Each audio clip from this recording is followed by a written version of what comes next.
제목 뽀미 언니의 캔커피.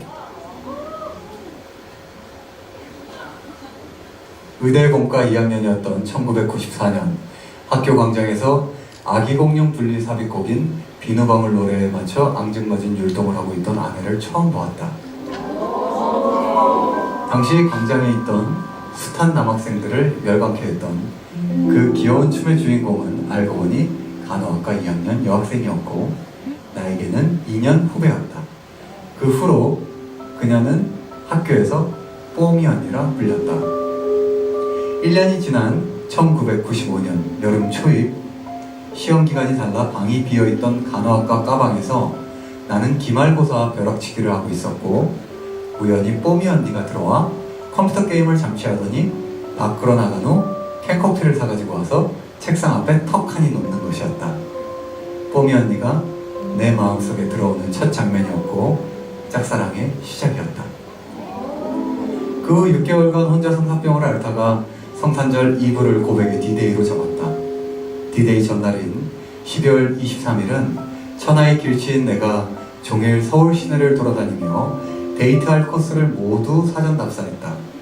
아직 말도 한 번 제대로 못 붙여본 처자와의 가상 데이트를 상상하면서 말이다. 비용은 당시 한 달치 하숙비에 맞먹던 20여만 원을 준비했다. 용돈을 아무리 모아도 부족해서 고민 끝에 치욕을 감내하며 당시 고등학교 영어 선생님이었던 작은 누나에게 사실을 실토한 후 SOS를 청했다. 드디어 23일 저녁, 무턱대고 뽀미 언니의 하숙집에 전화를 걸어 학교 앞 카페 르네상스에서 보자고 해서 생각을 얻었지만 웬걸 1시간을 기다려도 나오지 않는 것이었다. 갑자기 떠오른 생각, 학교 앞에는 르네상스라는 비슷한 이름의 다른 카페도 있었던 것이다. 칼로이스급 뜀박질로 눈보라가 몰아치는 거리를 질주해 르네상스에 가보니 아내는 카페 2층 창가 쪽에 앉아 천사의 모습을 하며 나를 기다리고 있었던 것이다. 결국 생맥주 한 잔간 돈가스 안주로 잡담만 나누기는 했지만 다음날 다시 보기로 하고 첫 만남을 마쳤다. 하지만 르누아르와 르네상스를 누가 착각한 것인지에 대한 논쟁은 28년이 지난 지금도 끝나지 않고 계속되고 있다. 다음날은 아침 일찍 학교 앞 서점에서 만난 뒤 명동에 갔고 다시 경기장에서 잠깐 농구를 보다가 충무로 대한극장에 가서 아직까지도 욕먹고 있는 격투기 영화를 본 후에 그날의 하이라이트 코스인 63빌딩 스카이라운지에서 대망의 저녁 식사를 맞이하게 됐다. 1인당 6만원가량의 스테이크 정식을 준비했고 당시 유행하던 목에 거는 삐삐를 선물하며 좋아한다고 고백했다. 아내는 잠시 생각하더니 목에 걸어주실래요? 라고 말하며 승낙의 뜻을 비쳤다. 천국이 있다면 이런 곳이리라. 그런데 환희에 빠져있던 나는 잠시 후 지옥으로 떨어졌다.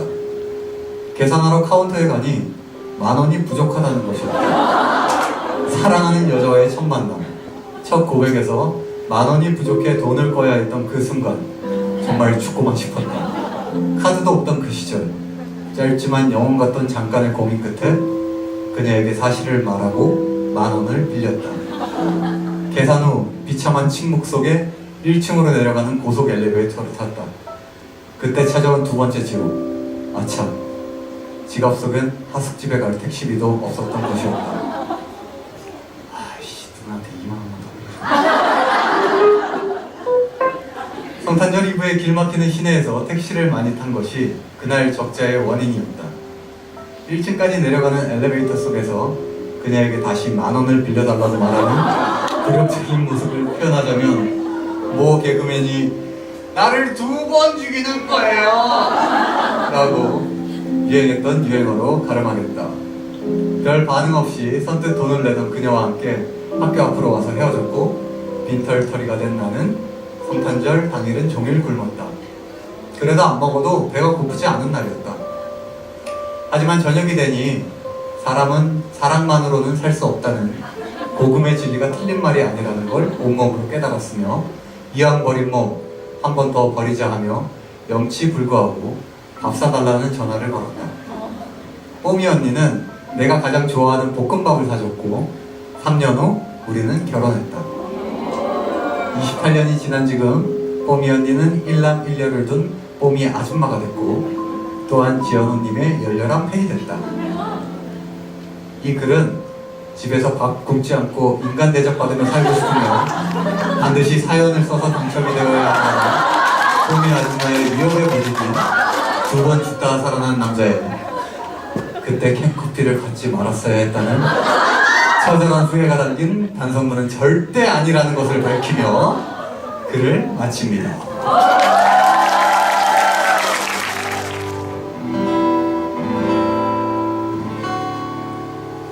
남편분 입장이에요. 돌아가세요 그대로. 저기 보이는 631대 오늘은 그녀를 세 번째 만나는 날 마음은 그곳을 향해 가고 있지만 가슴이 떨려오네.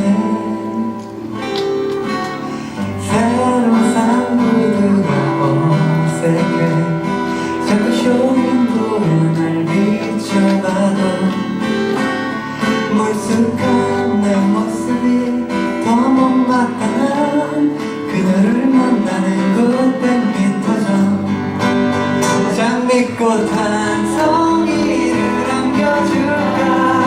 무슨 말을 어떻게 할까. 머릿속에 가득한 그녀 모습이 조금씩 내게 다가오는 것 같아.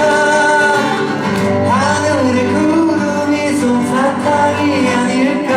어디 한번 뛰어올라 볼까. 오늘은 그녀에게 고백을 해야지. 용기를 내야지.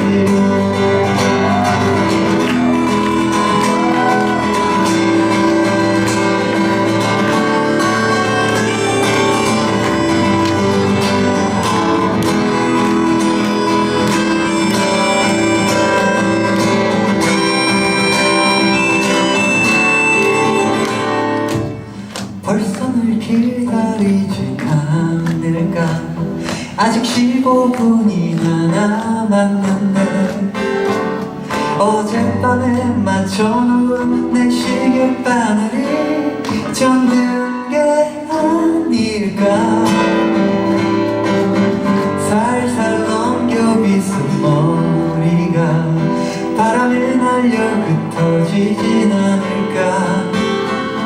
오늘따라 이 길이 더 멀게 보이네.